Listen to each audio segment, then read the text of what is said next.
You're standing in front of a painting worth millions, your heart racing, knowing that in exactly 60 seconds, your entire life could either fall apart or transform forever. That's exactly where Ethan Carter found himself on a rain-soaked Tuesday evening in downtown Chicago. But let me start from the beginning, because this story, it's about to change everything you think you know about love, art, and second chances. The Mitchell Contemporary Art Gallery buzzed with the usual Tuesday evening crowd, wine-sipping socialites, pretentious art critics, and people like Ethan who simply couldn't afford to be there, but showed up anyway. Ethan adjusted his thrift store blazer for the 100th time, feeling completely out of place among the designer suits and diamond jewelry. At 28, Ethan had been working as a freelance graphic designer for 3 years, barely making ends meet in his studio apartment above Mrs. Chen's bakery. But tonight was different. Tonight, he was here for one reason: Marcus Rivera.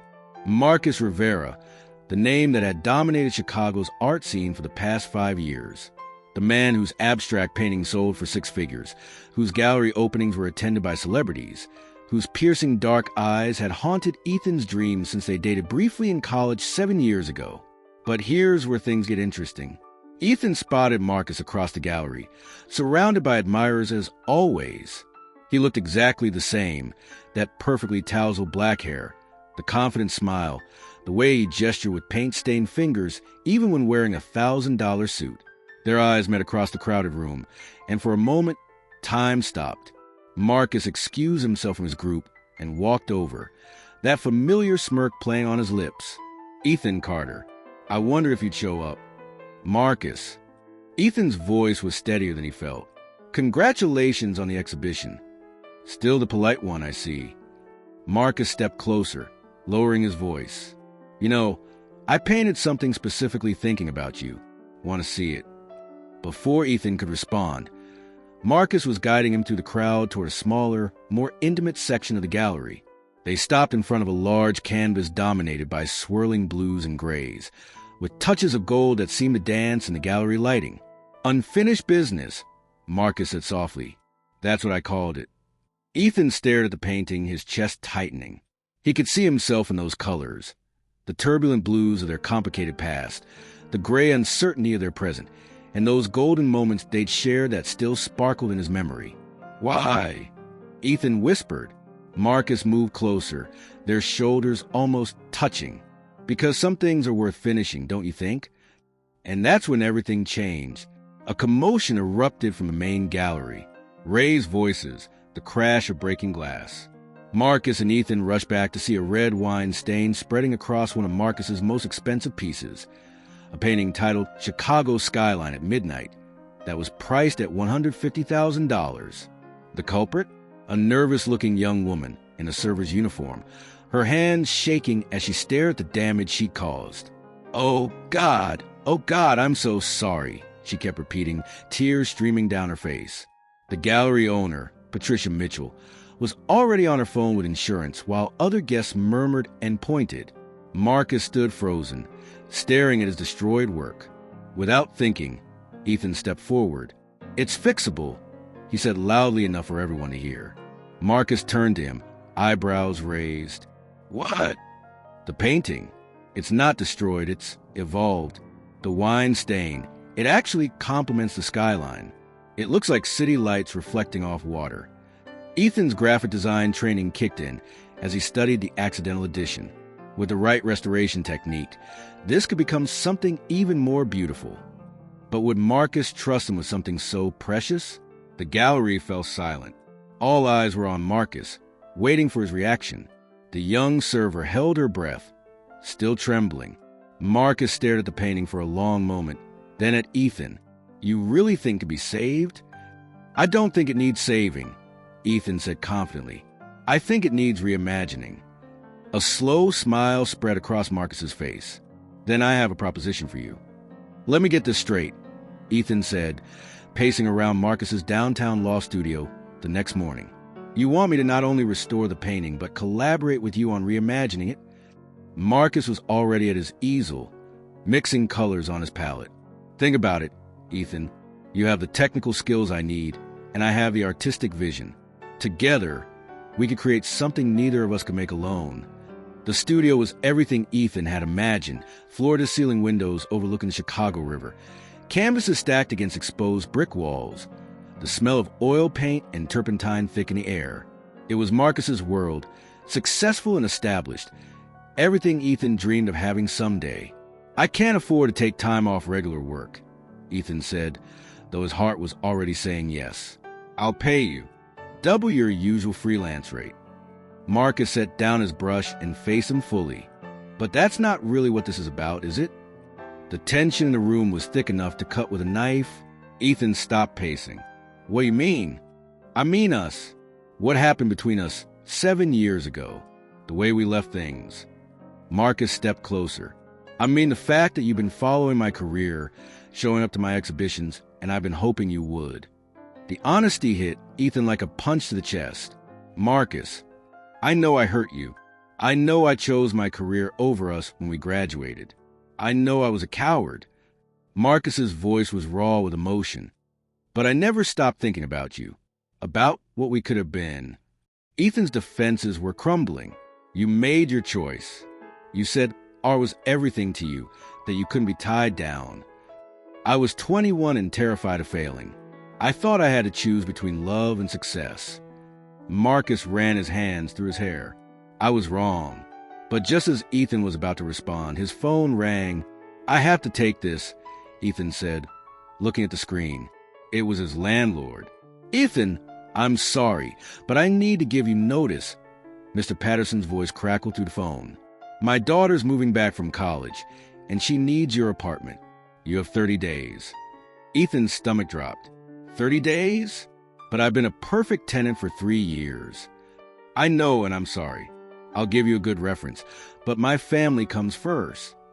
The call ended, leaving Ethan staring at his phone in shock. Marcus had obviously heard the conversation. "Rough day?" Marcus asked gently. "My landlord just kicked me out. 30 days to find a new place in Chicago." Ethan laughed bitterly. "Perfect timing, right?" Marcus was quiet for a moment, then said carefully, "I have a guest room." Ethan's eyes snapped to his. "Marcus, no. Just temporarily, while you work on the painting project and look for a new place." "It makes sense. You'd be here in the studio anyway, and we could work more efficiently." Was this fate, or was Marcus just being practical? "That's a terrible idea," Ethan said, but his resolve was weakening. "Probably." Marcus agreed with a small smile. "But when have we ever made good decisions when it comes to each other?" Despite everything, Ethan found himself smiling back. "Fine, but this is strictly business. And temporary." "Of course," Marcus said, but the look in his eyes suggested otherwise. Strictly business. And that's where we'll pause for now. Will Ethan be able to keep things professional while living in Marcus's space? What secrets will emerge as they work together on the damaged painting? And most importantly, can two people who broke each other's hearts 7 years ago find their way back to love? Drop a comment below and let me know what you think will happen next. Are you team second chances, or do you think some things are better left in the past? Don't forget to hit that like button if you're enjoying this story. Your support means everything and helps me create more content like this for you. Moving into Marcus's loft felt like stepping into an alternate universe. Ethan had brought just 2 suitcases and his laptop, while Marcus's world surrounded him. Expensive furniture, original artwork on every wall, a kitchen that looked like it belonged in a magazine. "The guest room's down the hall," Marcus said, carrying one of Ethan's suitcases. "Bathroom's across from it. Make yourself at home." The guest room was larger than Ethan's entire previous apartment, with a queen-size bed, a desk by the window, and its own walk-in closet. It was beautiful and intimidating. "This is too much," Ethan said quietly. "It's just a room, Ethan. You're helping me save a $150,000 painting. I think I can manage a bedroom." Marcus set the suitcase on the bed. "Besides, Mrs. Chun downstairs was sad to see you go. She gave me this to give to you." He handed Ethan a small bakery box. Inside were fresh almond croissants, his favorites. But the real surprise was a note tucked under the pastries. In Mrs. Chen's careful handwriting, "Sometimes the heart knows what the mind is afraid to admit. Be brave, dear boy." Ethan's eyes misted. Mrs. Chun had been like a grandmother to him, always knowing exactly what he needed to hear. She's a wise woman, Marcus said softly, reading over his shoulder. Yeah, she is. Ethan closed the box and looked up at Marcus. So, when do we start working on the painting? Actually, I thought we'd start with dinner. I can't cook, but I make excellent reservations. And that's when Ethan realized this was going to be much harder than he thought.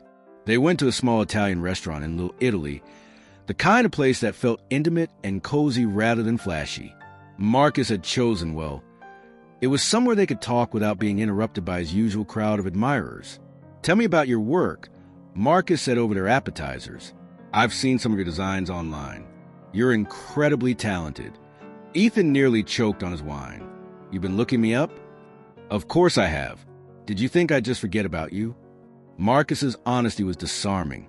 I kept hoping you'd reach out, maybe want to collaborate on something. I thought about it, Ethan admitted, but your world and mine, they're pretty different now. Are they? We're both artists. We both love creating something from nothing. Marcus leaned forward.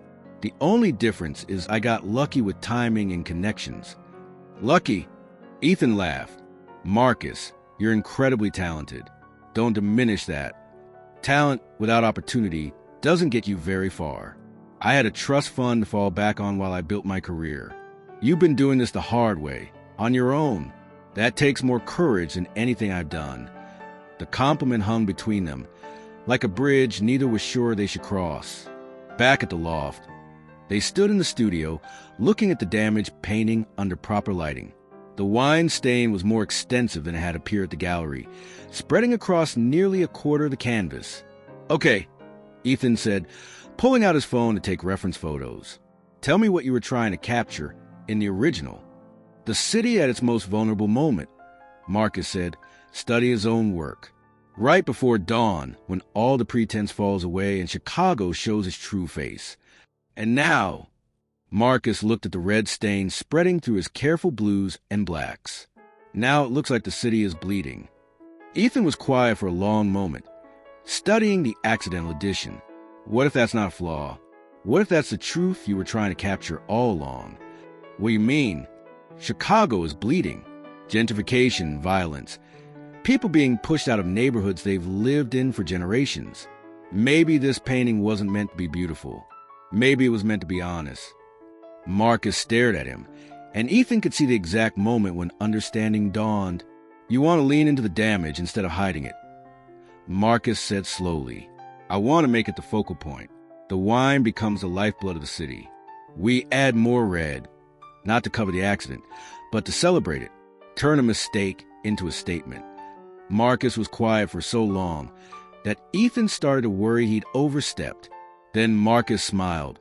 Not his practiced gallery smile, but the genuine one Ethan remembered from college.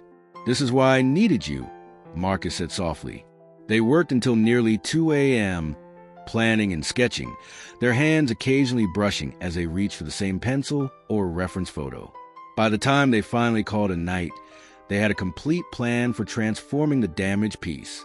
Ethan, Marcus said as they headed to their respective rooms. Thank you for seeing what I couldn't. Thank you for trusting me with it, Ethan replied. But as Ethan lay in the unfamiliar bed that night, he couldn't shake the feeling that they weren't just talking about the painting. The next morning, Ethan woke to the smell of coffee and something burning. He rushed to the kitchen to find Marcus standing over the stove, looking defeated, smoke alarm blaring. I was trying to make breakfast, Marcus said over the noise, waving a dish towel at the smoke detector. I may have overestimated my abilities. Ethan couldn't help but laugh as he opened windows to clear the smoke. What were you attempting? Pancakes. They seemed simple in theory. Marcus gestured hopelessly at the pan. I think I murdered them. Move over. Ethan gently pushed Marcus aside and assessed the damage. These aren't murdered, they're just abstract, very avant-garde pancakes. It was the first time they'd laughed together in 7 years. As Ethan salvaged what he could and started fresh pancakes, Marcus watched it with an expression Ethan couldn't quite read. You always were better at the practical stuff, Marcus said softly. And you were always better at the dreaming, Ethan replied without thinking, then immediately regretted it. Too much history in those words. Marcus was quiet for a moment. Ethan, about college. We don't have to do this. Ethan flipped a pancake with more force than necessary. Yes, we do. If we're going to work together, live together, even temporarily, we need to clear the air. Ethan turned off the stove and finally looked at him. Fine. You want to clear the air? You broke my heart, Marcus. Not just hurt it, broke it. I thought we were building something real. And then graduation came and suddenly your career was the only thing that mattered. You're right. I was selfish and scared, and I handled it terribly. Marcus's voice was raw. But I need you to understand something. I didn't leave because I didn't love you. I left because I did, and I was terrified I'd drag you down with me if I failed. The admission hung between them like a live wire. So you made that choice for both of us. Ethan's voice was carefully controlled. Yes, and it was wrong. I was 21 and stupid, and I thought love meant sacrifice instead of partnership. Marcus ran his hands through his hair. I've regretted it every day since. Ethan was quiet for a long moment, processing. Do you know what the worst part was? Tell me. The worst part was that I would have followed you anywhere. New York, LA, Paris, wherever you needed to go to chase your dreams. I would have been your partner in all of it, but you never asked. The pain in Marcus's eyes was immediate and devastating. Ethan, I'm not telling you this to hurt you. I'm telling you so you understand why this is so hard for me. Being here, working with you, pretending like we can just be colleagues when there's all this history between us. But before Marcus could respond, Ethan's phone rang. It was Patricia from the gallery. Ethan, I hope you don't mind me calling so early, but I have news about the painting. Patricia's voice was excited. I showed the photos you sent of your restoration plan to several collectors, and there's already interest, significant interest. Ethan put the call on speaker so Marcus could hear. What kind of interest? Marcus asked. The Brennan Foundation wants to commission you both for a full series. 5 paintings exploring urban renewal and gentrification. They're offering $75,000 per piece. Ethan nearly dropped the phone. $375,000 total. More money than he'd made in the past 3 years combined. There's one condition, Patricia continued. They want to meet with both of you next week. They want to see the partnership in action, understand your collaborative process.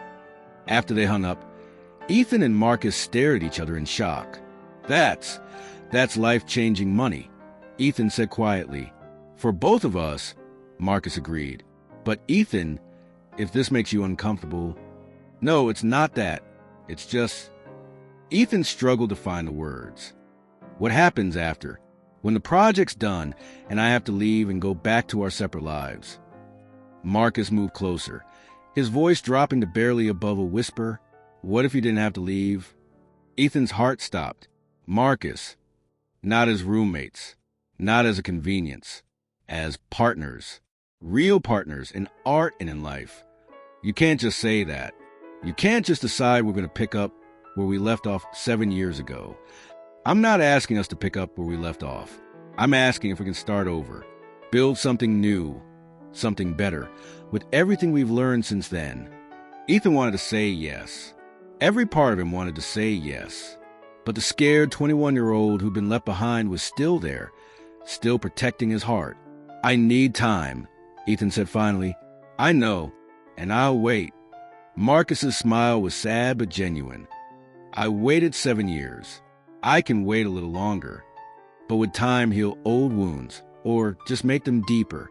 The Brennan Foundation meeting was set for Thursday at their downtown office, a sleek space on the 40th floor of the Willis Tower with floor-to-ceiling windows overlooking Lake Michigan. Ethan had never been in a boardroom that expensive, and his nerves were showing. Stop fidgeting, Marcus whispered as they waited in the lobby.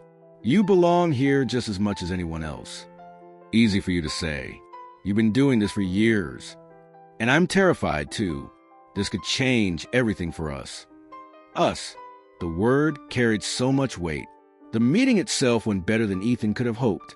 The foundation's director, Dr. Sarah Brennan, was a woman in her 60s with kind eyes and an obvious passion for art that addressed social issues. She'd done her homework on both of them. Mr. Rivera, your technical skill is undeniable, but lately your work has felt safe, she said frankly. Beautiful, but safe. This collaboration with Mr. Carter has brought out something raw, more honest in your art. She turned to Ethan. And Mr. Carter, your design work shows incredible understanding of visual storytelling, but you've been limiting yourself to commercial applications. This partnership is pushing you into fine art territory. So you're interested in the series? Marcus asked, more than interested, committed, but I want to see more of the process. I want you both to spend the next month creating the first piece together, documenting your collaborative method. Consider it a trial run. After they signed the preliminary contracts, Ethan and Marcus walked along the lakefront, both still processing what had just happened. A month, Ethan said, living and working together for a month. Having second thoughts? Marcus asked carefully. No, just processing. This is the biggest opportunity I've ever had. You earned it, Ethan. Your vision saved that painting and caught their attention. But as they walked, Ethan noticed Marcus seemed distracted, checking his phone repeatedly. Everything okay? Ethan asked. Marcus hesitated, then showed him the screen. Multiple missed calls from someone named James Gallery Republic, my New York gallery representative. He's been trying to reach me all week about a solo show opportunity. Major museum exhibition. Ethan's stomach dropped. New York. 6-month commitment minimum. It would be career-defining. Marcus stopped walking and faced him, but I haven't called him back. Why not? Because I meant what I said about us, about wanting to build something real this time. Ethan stared at him. Marcus, you can't turn down a career opportunity for me. Not again. What do you mean, not again? And that's when Ethan realized he'd never told Marcus the whole truth about why their college breakup had hurt so much. The internship, Ethan said quietly, the summer before senior year.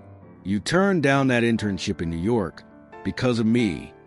Marcus's expression shifted to confusion. I turned it down because I wasn't ready.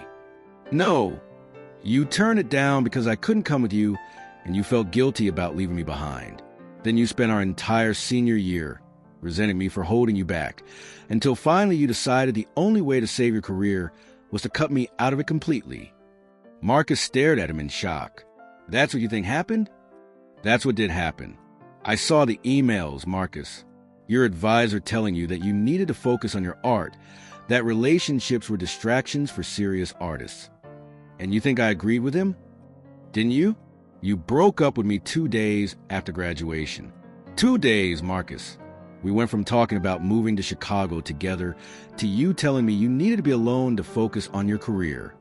The hurt in Marcus's voice was raw and immediate. I broke up with you because Professor Williams told me you'd been accepted to that graphic design program in Portland, the one you'd applied to without telling me. Ethan's blood ran cold. What? He said you were planning to move across the country after graduation, that you'd been keeping it from me because you felt guilty about abandoning me. He said the kindest thing I could do was let you go pursue your dreams without feeling obligated to stay. The pieces fell into place with sickening clarity. Professor Williams had manipulated both of them, playing on their insecurities and fears to break them apart. I never accepted that program, Ethan whispered. I applied, but I never even seriously considered it. I only want to stay in Chicago with you. And I only turned down the New York internship because I wanted to build a life with you, not because I felt trapped. They stood there on the lakefront, the weight of 7 years of misunderstanding settling between them like stones. But just as they were beginning to process this revelation, Ethan's phone buzzed with a text that would change everything. The message was from an unknown number. Saw the news about your collaboration with Rivera. Interesting how some people sleep their way to the top. Thought the art world deserved to know the truth. Attached was a photo of Ethan entering Marcus's building with his suitcases. Someone's threatening to spread rumors about us, Ethan said, showing Marcus the message. They think I'm using you for career advancement. Marcus's face darkened. Who would do this? I don't know, but it doesn't matter. The damage is done. Even if we deny it, people will wonder. They'll question whether I earned this opportunity or just slept my way into it. The cruel irony wasn't lost on either of them. Just as they were discovering the truth about their past, someone was trying to destroy their future. "We'll figure this out," Marcus said firmly. "We'll find out who's behind this and clear your name." Marcus, look at the optics. I'm a struggling graphic designer who suddenly lands a huge commission after moving in with a successful gallery artist I used to date. Even if we prove we're not sleeping together, people will always wonder. "So, what are you saying?" Ethan's heart was breaking as he said the words. "I'm saying maybe I should step away from the project. Protect both our reputations." "Absolutely not. Ethan, your work speaks for itself. Don't let some anonymous coward take this away from you." But Ethan was already pulling away, the old fears and insecurities rushing back like a flood. "I need some air," Ethan said. "I need to think." He walked away, leaving Marcus standing alone on the lakefront, and for a moment it felt like they were 21 again, letting fear and misunderstanding tear them apart. But this time, would they find their way back to each other? Ethan walked for hours through downtown Chicago, his mind racing. By the time he returned to Marcus's loft, it was nearly midnight. He expected Marcus to be asleep, but he found him in the studio, painting furiously. The canvas was a riot of angry reds and blacks, violent brushstrokes that spoke of frustration and pain. Marcus didn't notice him at first, completely absorbed in his work. "Marcus," Ethan said softly.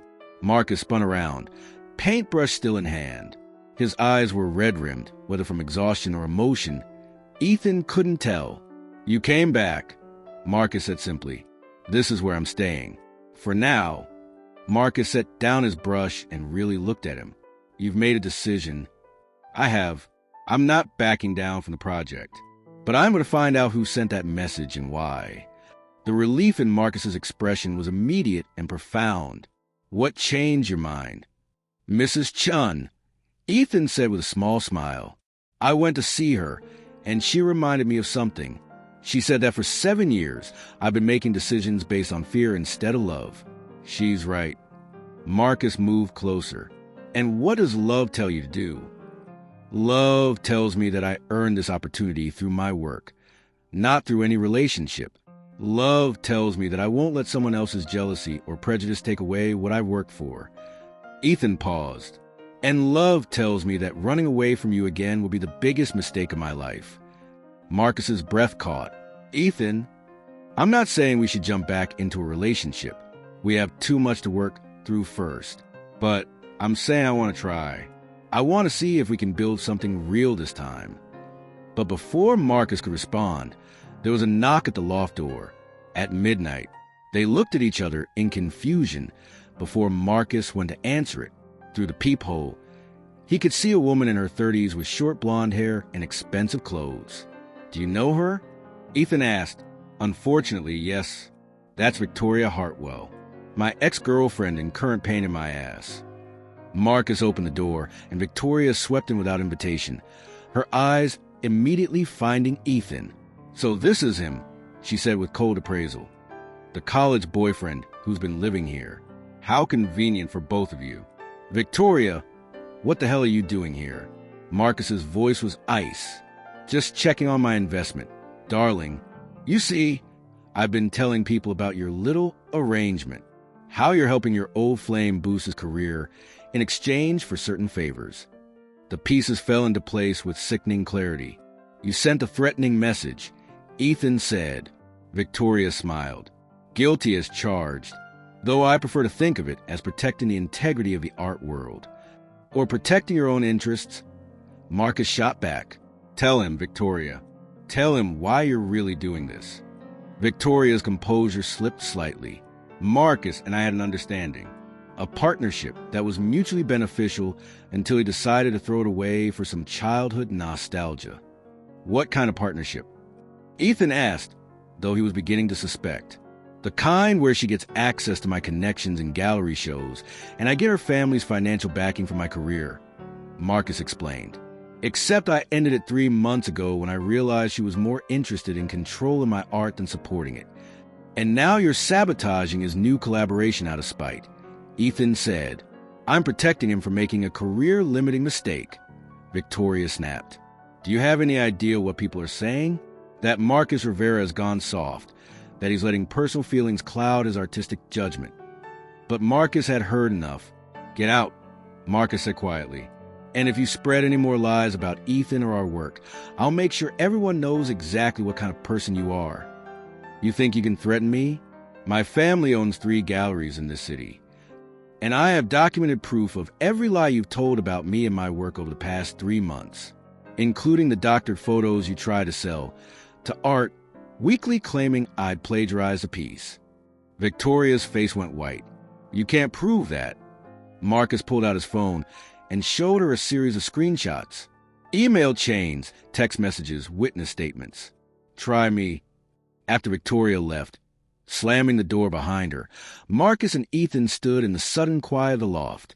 Well, Ethan said finally, that explains a lot. I'm sorry you got pulled into her vendetta against me. Hey, Ethan said, moving closer. We're partners now, remember? Her fight with you is her fight with both of us. The word partners hung between them, carrying new weight and possibility. Marcus looked at him with something like wonder. You're really not running away this time? I'm really not running away this time. Marcus reached out slowly, giving Ethan time to pull away if he wanted to. When Ethan didn't move, Marcus cupped his face gently. I've missed you, Marcus whispered. Every single day for 7 years, I've missed you. I've missed you too, Ethan admitted, more than I let myself realize. And then, finally, Marcus kissed him. It was soft at first, tentative, like they were both afraid the other might disappear. But when Ethan kissed back, really kissed back, 7 years of longing and regret poured out between them. When they finally broke apart, both were breathing hard. So, Marcus said, his forehead resting against Ethan's. What happens now? Now we create something beautiful together, Ethan said. And this time, we don't let anyone tear apart. The next morning brought a shift in everything. The weight of secrets and misunderstandings had lifted, replaced by an energy that crackled between them as they worked. The damaged painting had been transformed into something extraordinary. The wine stain now part of a powerful statement about urban decay and renewal. But more than that, Ethan and Marcus had found their rhythm as collaborators. Marcus would lay down bold strokes and color foundations, and Ethan would add intricate details and technical precision that brought depth and meaning to every element. Hand me the Prussian blue, Marcus said, focused on a particularly complex section representing the Chicago River. Ethan passed him the tube, their fingers brushing in a way that still sent electricity through both of them. They'd spent the morning working in comfortable silence, occasionally humming along to the jazz playlist Ethan had put on. You know, Marcus said, stepping back to assess their progress, I think this is the best work I've ever done. We've ever done, Ethan corrected gently. Right, we, Marcus smiled. And Ethan could see he was still getting used to thinking of his art as collaborative, but their peaceful morning was interrupted by Marcus's phone ringing. Dr. Brennan from the foundation.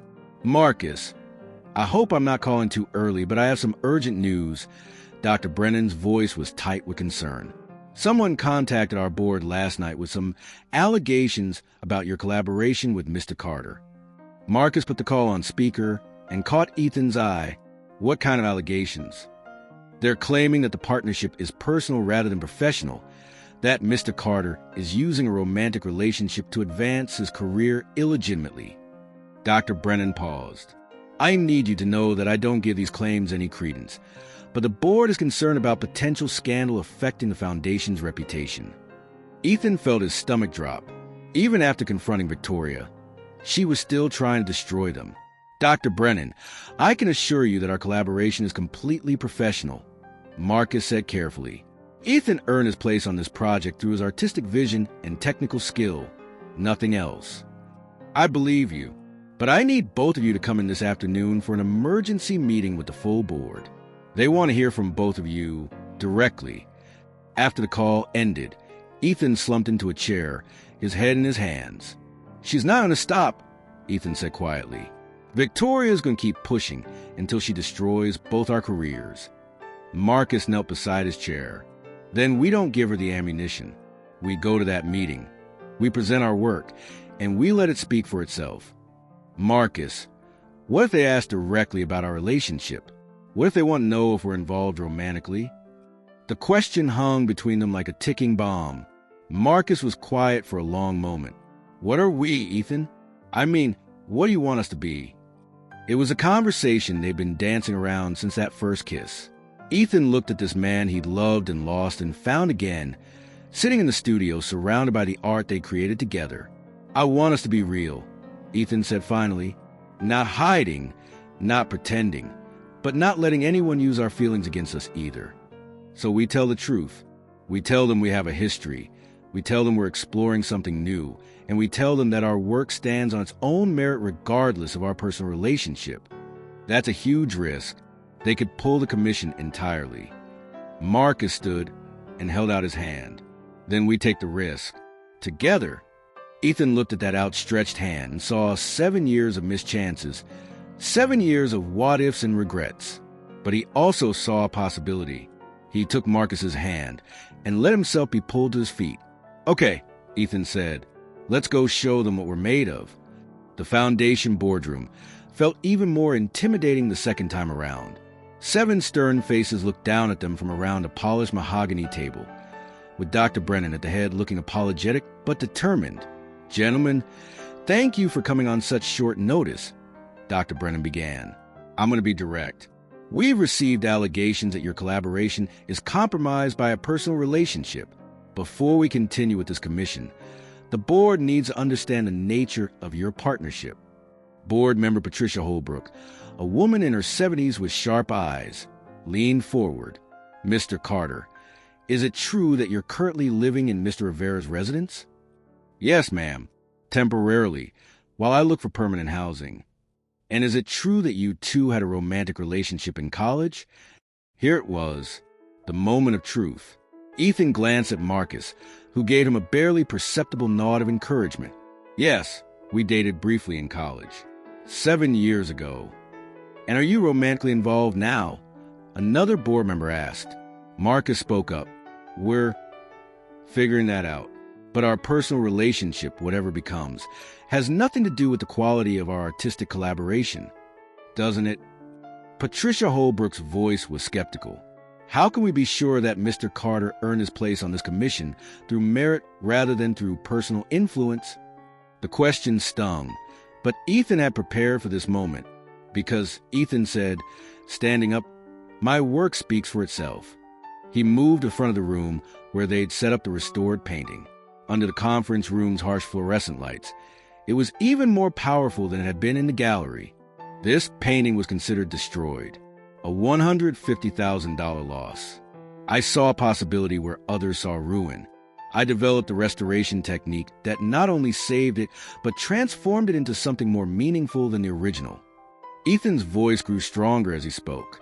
That vision, that technical skill, that ability to see potential in damage, that's what earned me this commission. He pulled out his tablet and connected it to the room's display screen. These are my independent design projects from the past 3 years. Commercial work that demonstrates my understanding of visual storytelling, my technical precision, my ability to communicate complex ideas through imagery. The screen filled with Ethan's portfolio. Logos that told stories, campaign designs that move emotions, infographics that made complex data beautiful and accessible. I didn't need Marcus Rivera to validate my talent, Ethan continued. I needed a platform to show what I could do when given the opportunity. The Brennan Foundation provides that platform. Board member James Chen spoke up.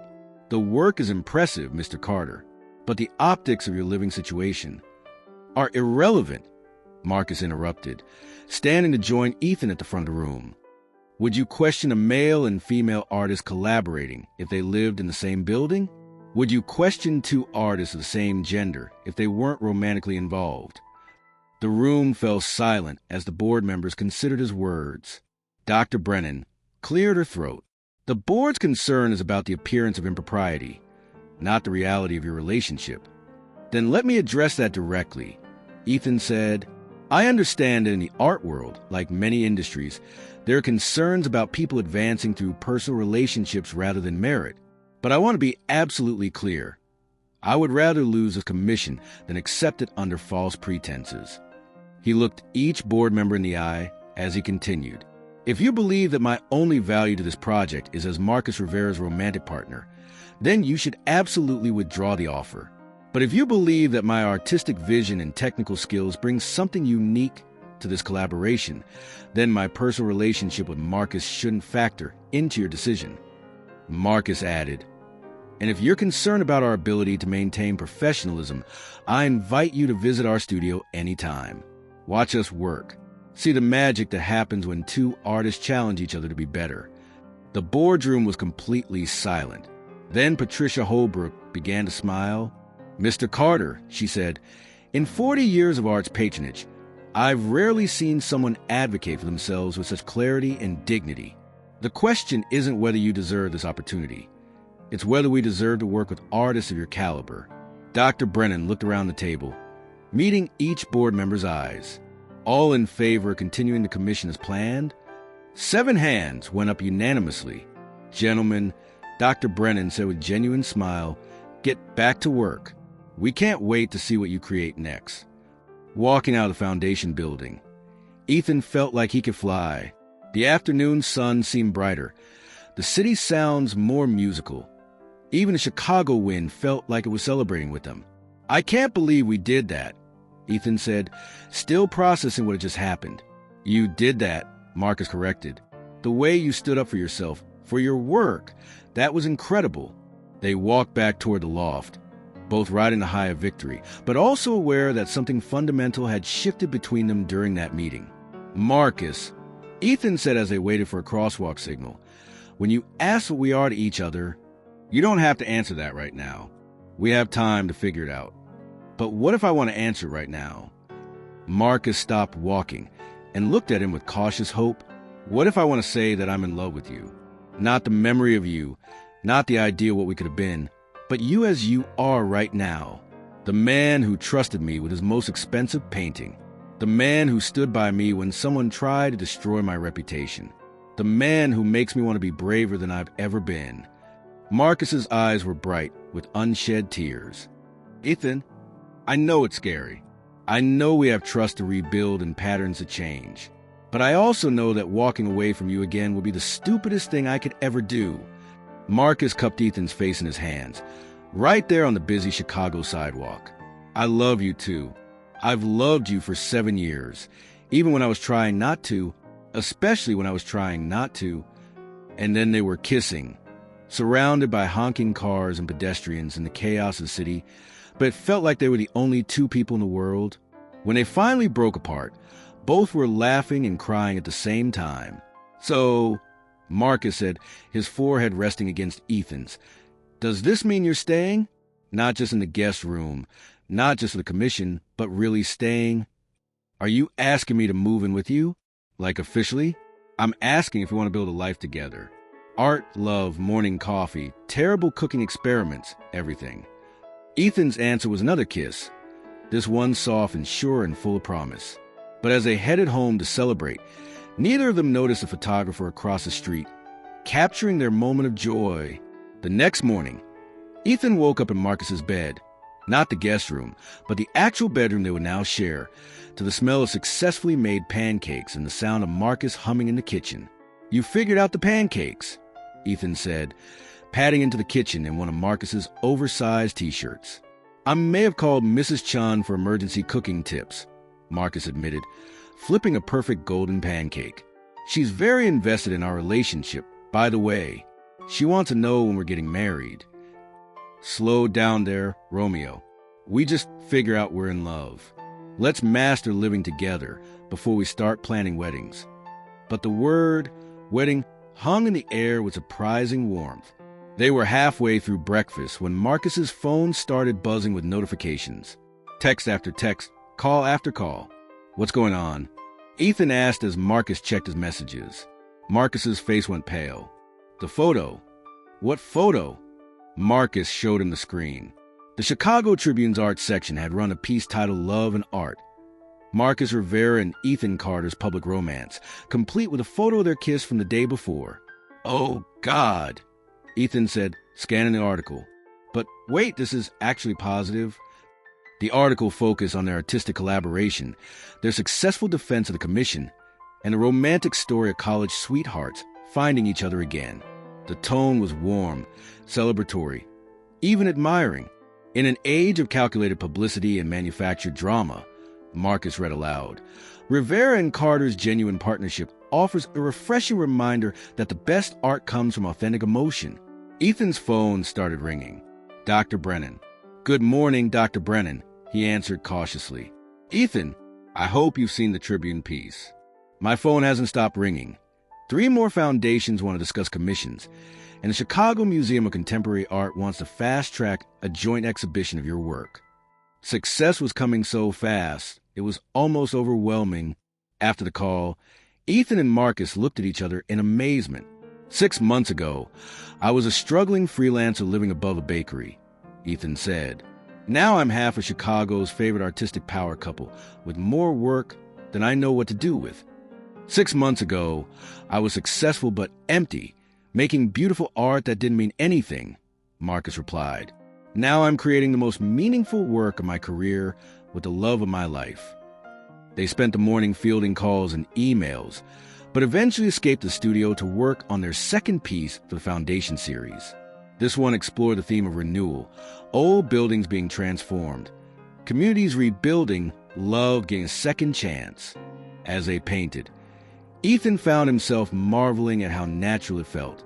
Their creative processes complemented each other perfectly, their personal intimacy translating into artistic chemistry that was electric.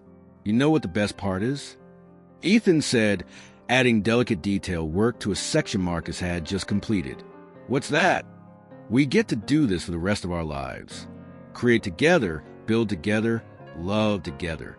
Marcus set down his brush and pulled Ethan into his arms, not caring that they were both covered in paint. Promise me something. Marcus said seriously. Anything. Promise me that no matter how successful we get, no matter how busy our lives become, we'll always remember this feeling. This moment when we're just two people in love, making art together. Ethan looked into Marcus's eyes and saw their entire future reflected there. I promise, Ethan whispered. I love you, Marcus Rivera. I love you too, Ethan Carter. Forever this time. As they kissed in their paint-splattered studio, surrounded by canvases that told the story of their love and their city, Ethan finally understood what home really meant. It wasn't a place or a building or even a shared apartment. Home was wherever they created together. The Chicago Museum of Contemporary Art buzzed with opening night energy. Second chances. The Rivera-Carter Collaborative Collection had drawn collectors and art lovers from across the country.